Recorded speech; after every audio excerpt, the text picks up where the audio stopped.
Alrighty, good evening. It is June 2nd, 2019, and this is the end of Raving Fans by Ken Blanchard. Where we left off, they were getting to the power plant. So once they get through the power plant with Bill, that's just sort of kind of what the book's already all about. They leave there and they go to the best gas station in America. Obviously, the fairy godmother just sort of transports them there. But with that, there's service offer there that the area manager's never seen before. He's never seen, attendants run out, bright uniforms. They're asking them how they're going to pay. They're washing their windows. They're doing all these. They're engaging in conversation. All these things that expectedly, when you go to a gas station, you kind of look around and go, what? If you've ever been to Oregon, in Oregon it's illegal to pump your own gas, so they actually do this sort of service there. If you ever find a good gas station or one that's reputable in any way, shape, or form, you'll kind of go through this actual experience. Aside from that, though, he ends up obviously meeting the boss, or the owner. And the owner has three key things to say. One, he says that he kind of spies on his crew, at least at that location, from a window that he has in his office. The other thing that he does is he goes to this location, several other locations, and works the pumps, works with the ground level people to listen to the customers. And that's what promotes him to be better in his systems. So maybe I'm getting ahead of myself, so I'll stop there for a minute. When you go back, Bill, the guy with the power plant, he talks about listening to customers, figuring out what they want, trying to hear what drives the business, and reading between the lines. We kind of went over that yesterday, so let's fast forward back to where we're at. But he also states that you need to have systems in play. So systems are either for training, therefore you figure out kind of what works. You have everyone trained the same. You make sure that they're confident in their training and what they've been taught and how they're shown before they even interact with the customer, because the customer has a standard every time that they go there. And then the last one is delivering 1% more. So promising to deliver more and consistently following through with that promise is what's best.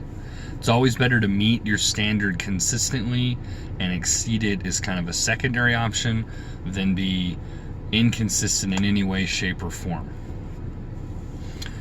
Now, the 1%, the example that they give in there is, with this, they wash all the windows, they take all your fluids, they, everything that they can do in a standard service, they fill them up at no charge, they take your tire pressure.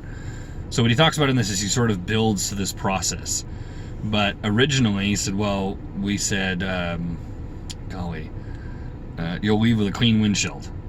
And when doing that, if they ever didn't do it,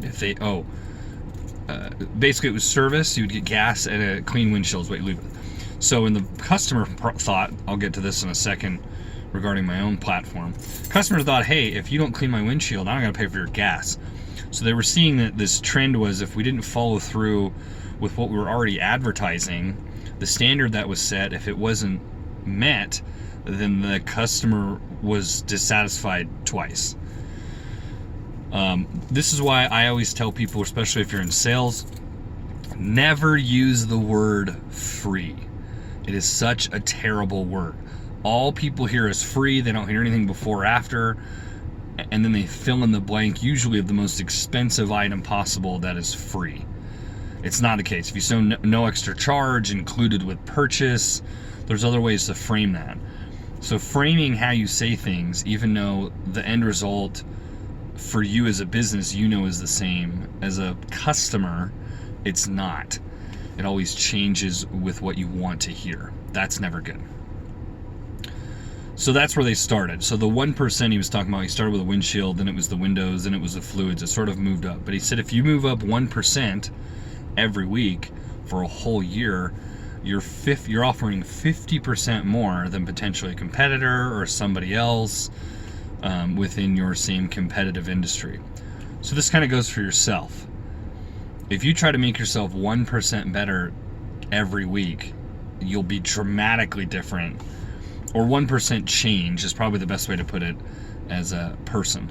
1% better is hard to measure. But 1% change, whether it's, I go from, I always like to use exercise as an example because it's so measurable. But you go from doing no exercise to, every Sunday night I'll walk around the block.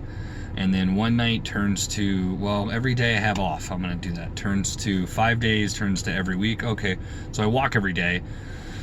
Now what can I do? Maybe I can, I need to add this thing into my diet. I need to do this little extra at work. I need to call my family every week. Whatever it is. If you just do a small bit more, pretty soon you've totally transformed this process that you live by in order to be better. And that's what we all want to do. So this is kind of where it goes for business and personal with that.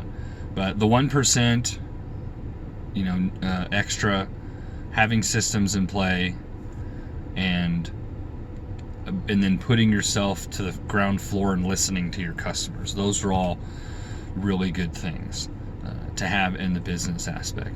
Same thing, 1% better in your personal life. How do I get 1% different as often as I can, whether it's once a week, once a month, whatever your guideline is. And then with systems in play, that's everything.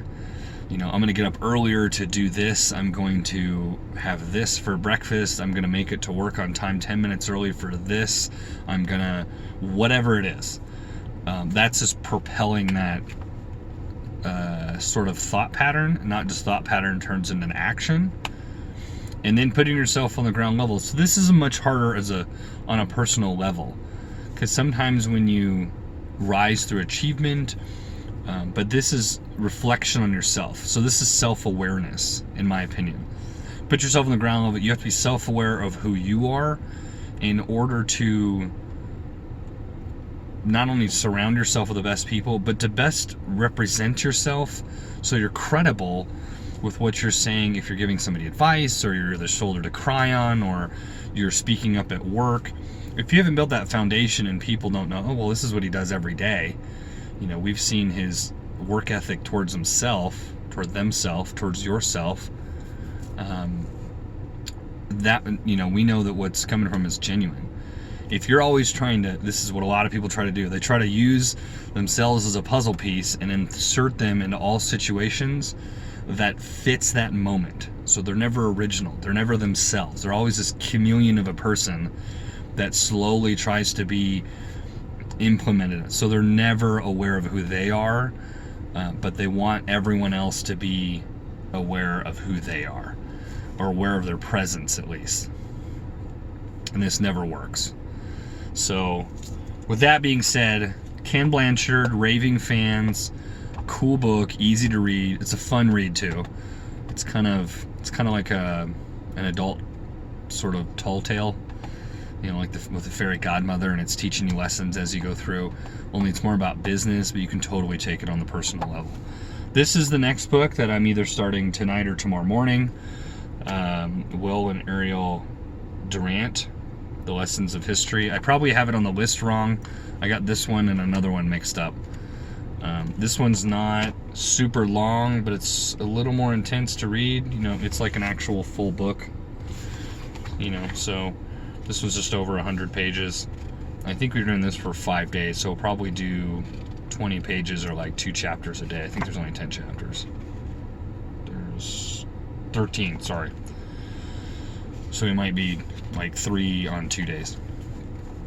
But with that, I always appreciate everybody watching, subscribing, doing whatever. I've had a number of people say, hey, watch my video, or watch your video. I saw those are great. That's my consistency to you guys. I got 20 seconds left. Like, share, subscribe. Let anybody know who you think might benefit any of these. Subscribe to the channel or watch any of the videos. It's always cool to see that potential change in somebody. So have yourself a good Sunday. Start to kill it next week, tomorrow on Monday. Have a good night.